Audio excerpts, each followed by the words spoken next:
Мерим, мен Кочкор районундагы Чолпон айыл өкмөтүндөгү Корчубек Акназаров атындагы орто мектебинде мугалим болуп эмгектенем. Жана бул Кыздар улуттук федерациясына 2 окуучу менен келдим.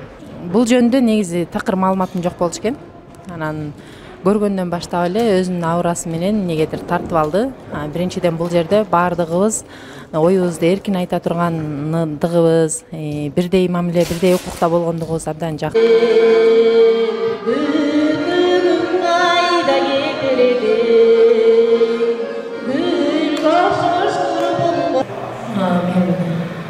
Көп нерселерди сабактар алып